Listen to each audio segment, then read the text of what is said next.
Hey there! Before jumping into the topic I'd like to discuss today, I want to thank all of you guys who stopped in to check out my 6 months of H&W giveaway and who entered the draw. Congratulations to the randomly selected winner, Gage Johnson. We've been in touch and I've just delivered Gage's reading. And so, for any of you feeling slightly bummed about my not having drawn your name from the proverbial hat, this will probably not be the last of these giveaways I do, so much luck for next time, whenever that is. Now, what I thought would be fun to explore today was Talismanic Craft, my take on it anyway, which is a little different, I suspect, but which you may find valuable either on the whole or in part, and be interested in mucking about with in your own practice. But to do this, I think we first have to talk a little bit about memory, because the way I conceptualize and treat talismans is, to my mind, inseparable from it. In particular, we need to consider the fact that how we experience the past is nearly impossible to divorce from context, from the space in which your memories were formed.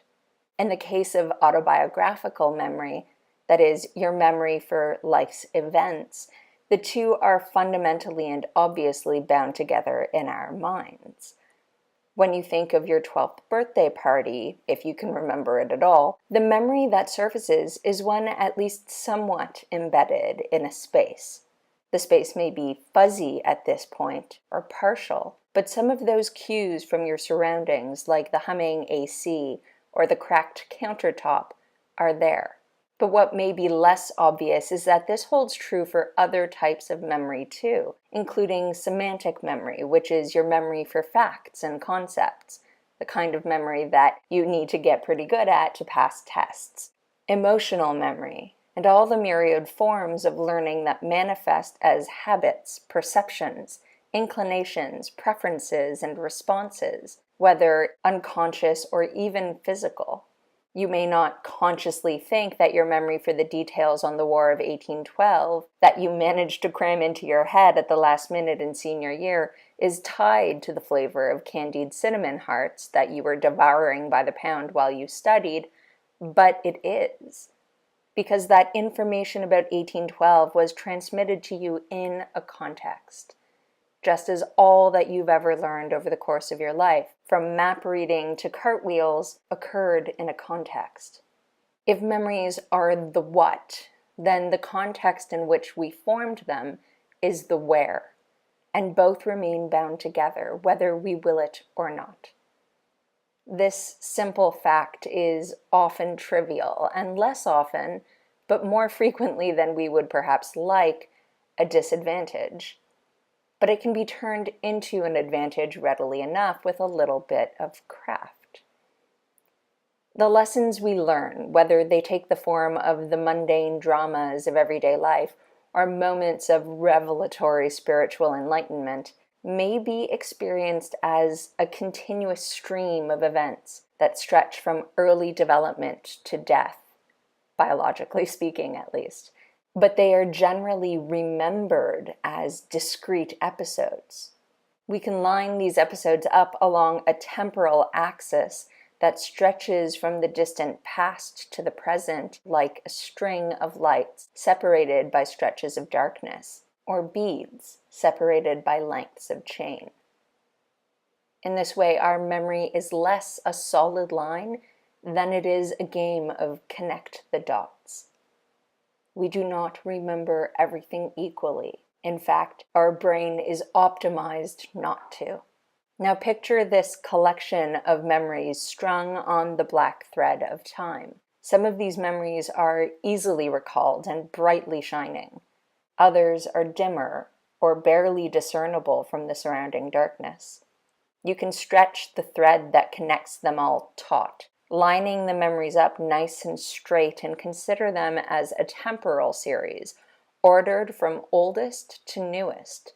Considered in this sort of objective sense, the strengths of these memories are variable. Some are brighter, some are dimmer. Each of these memories occurred in a place. Each is bound to a space Whether it's a room, a supermarket, a beach, a school, your home, someone else's home, whatever. This is the memory's context. In returning to the context in which the memory was formed, the memory grows brighter. You're closer to the source of that knowledge or experience gained there, the source of that light. From here, you can look backward and forward in time vis-a-vis where you stand within that memory and see the events that flank this moment, which also glow slightly brighter now due to their temporal proximity. Even the relatively faint memory encoded shortly before the one in which you now stand glows stronger for being so near. But space isn't a line. It's a three-dimensional map, and so is your string of memories. In your mind, they aren't stored in a purely temporal order, and their accessibility changes and clusters in accordance to the cues present in your current environment, the space you occupy. So when you revisit that beach again now, this brightest memory that was formed there shines brighter, and so too does every other memory that shares that space. These memories, these lessons you learned more recently, even though they may be bright most of the time, are now farther from you and so seem to dim from where you stand as compared to the memories formed in the same place you now occupy. It might have been 7 years and a marriage ago since you partied the night away there, but in stepping on those sands, married you fades a little. And as it does, the version of you that built sand castles naked and smoked clove cigarettes flares back to life. It may all sound like I'm sharing mere philosophical curiosities, but I'm not. We are, each of us, and in a very real sense, shape-shifting time travelers. We take the form of earlier selves in accordance with the places we revisit. The extent to which we do so is variable and depends on the intensity of the memory formed there, whether autobiographical or some other form of learning, and whether our stronger memories for that space have been diluted with only a handful of many dim, uneventful episodes. Sometimes we revert to a relatively pure version of an earlier self. Sometimes we're a jumble of multiple past selves and current self. In fact, practically speaking, we're always an amalgam of who we are now and who we were. And it is context that largely determines the hand of personalities we're holding at any given time. And this here, I'm speaking of physical context, physical space, but this holds true when it comes to internal context as well, emotional context, perceptual. The caveat here is that context is itself merely a collection of individual cues and stimuli that together define a place and time. Just as we're a changing combination of attitudes, emotions, states, and opinions that together form an identity, so are scents, wall color, flooring, brightness, and sound bound together into context. Any of those cues may be found in multiple different places.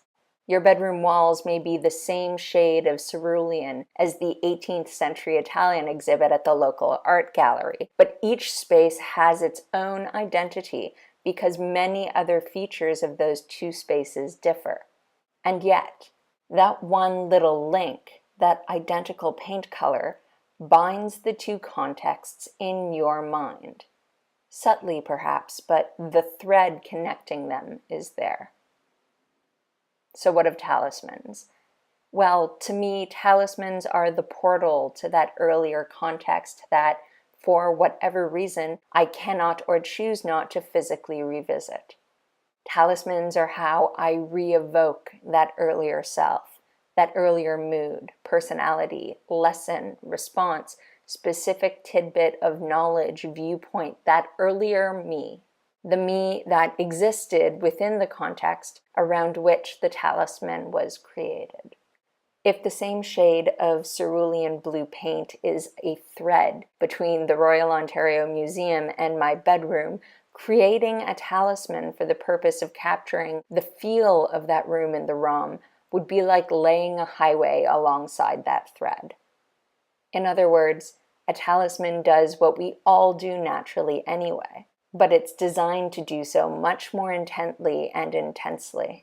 It's like a consciously created super cue that can be embedded into whatever context you find yourself in, so as to bind that context to an earlier one, an earlier event or state, even if ordinarily there would be nothing tying the two contexts together.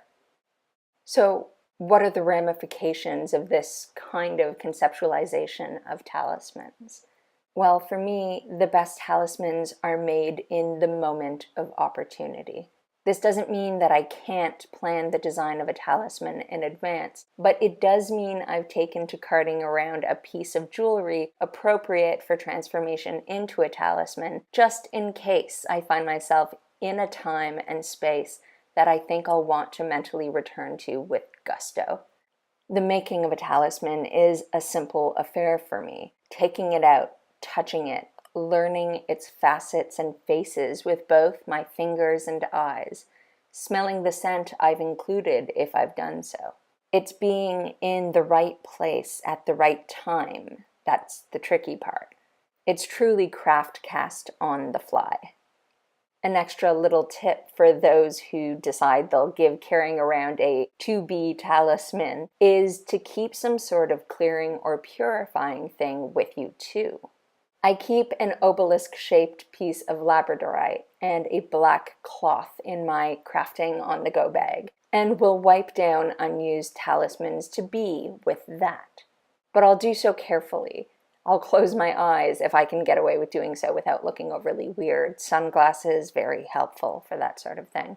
I'll do so carefully with the cloth between my fingers and the talisman, until it's committed to the context, event, mind frame that will be its purpose. I avoid handling it as much as possible.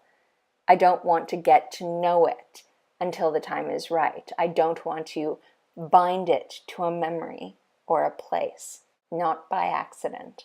Conversely, the touch, sight, and, if you've included it, scent of the talisman itself is, according to this model, key to its use. It functions as a portal by being experienced, which means that to get the most out of it, it isn't enough simply to carry it around with me. I have to sense it, perceive it, literally interact with it. Because I'm relying on uniqueness and salience, which means that it's a thing that stands out from everything around it, I think that every talisman one possesses should be distinctly different from every other talisman in one's collection, as well as different from the rest of your baubles and bobs.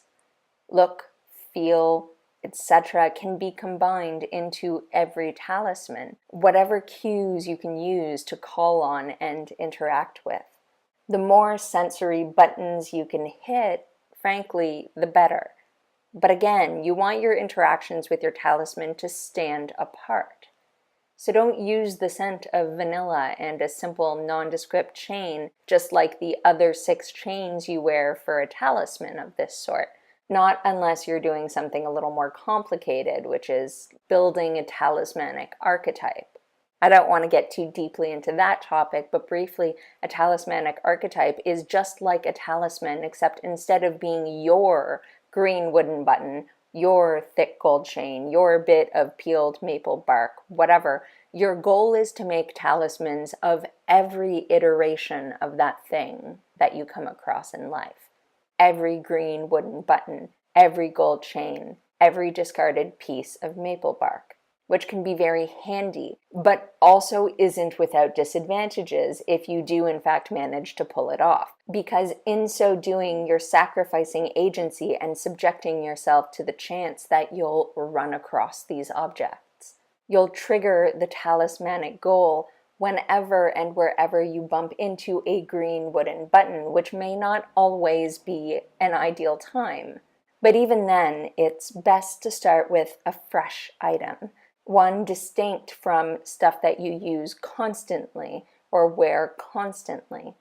By nature, with a talismanic archetype, you probably do want it to be something that's fairly ubiquitous, but at the same time, if it's ubiquitous and something that is already bound up with specific learning, specific memory, or even worse, bound up with many completely benign and uninteresting bits of your life, you're going to have a hard time attributing significance to that piece.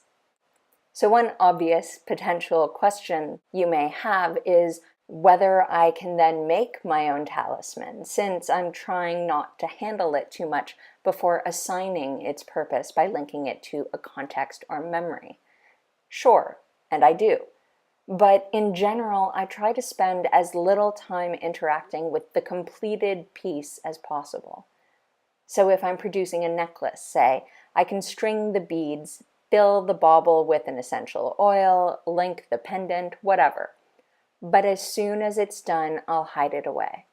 It's also a craft, arts and crafts this time, project that I don't want to focus on directly or intently while I'm doing it. So I'll execute this sort of manual task while watching a show, which is a solid go-to that keeps your brain from investing deeply in the making beyond focusing on the fine motor component. Then again, found items or incidental ones that capture one's attention during the event being assigned to them are probably even more ideal, although I'll admit I use this approach less. If anything, though, this is the tack that's most commonly applied by non-witchy people engaging in their own culturally ingrained spellcraft. I suspect this accounts for the existence of lucky socks, ties, and jockstraps, I hear. That is, I think of these sorts of objects as ones that have been transformed by the people who were wearing an incidental item and who then turned them into a talisman by ascribing significance to these objects after the fact, and then use them to re-evoke the state they were in at first assignation. But what if I need or want to use sigils in this sort of talisman? Well, sigils imply both specific intent for a piece and advanced effort. The act of creating a sigil is quite literally the encoding of an intention onto the material realm. We've already covered the advanced effort bit. Distraction during manufacturing is a fine approach, though frankly hardly perfect, but it's always a trade-off you have to make if you want to use something crafted by your own hand. But how can we get around the advanced intent problem when sigils are designed to contain specific intent in and of themselves? So it's not something I've frankly given much thought to until now, because I don't typically use sigils in this form of talismanic craft. But one idea that comes to mind is developing a sigil system that operates in two parts, sort of like two chemicals that are individually inert until combined. Thus, you could develop a specific activating sigil that is prepped in advance and then combined with or modified by the other object, the talismanic item. A sigil prepared through wire art or wire wrapping could, in this way, be bound around the object in question. This still wouldn't be a sigil-based talisman per se, but provides the opportunity to incorporate sigils if that's something you prefer. In fact, for all of my sigil work, I use pretty much the same sigil system, which, like a lot of sigils, is essentially a form of coded writing, which means that the basic language of my sigils is one I'm already conversant in and can apply on the fly. And now that I'm thinking about it, it would be a simple enough trick to construct an activating sigil out of wire and then leave enough extra wire attached to then complete the rest of a custom sigil upon identifying the key piece or object of the talisman. This would work beautifully, for instance, on any item that has two or more flat surfaces, including stones, coins, spoons, whatever. and I think I'll give that a shot, actually. The only warning I would provide is that you'll rapidly shift your own emotional state, alter your experience of the environment in which you find your item to be transformed into a talisman, or the environment in which you're pulling out and activating an already made blank talisman, if you have to do a lot of work with it.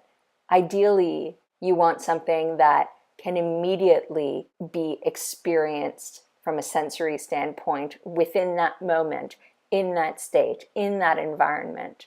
Something whose features you can drink in and bind to without a whole lot of prep or futzing around.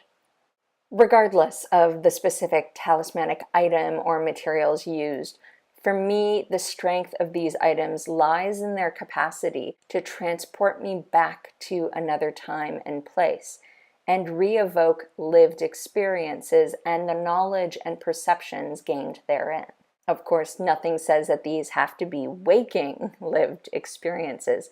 I actually believe that one can achieve a similar effect with past states experienced in dreams or in the astral. But that's its own rich topic, I think, so I'll leave off here for now. As always, thanks for popping by, and a big thank you again to everybody who volunteered for a Lots and Chains reading. Until next time then, I wish you a spectacular day.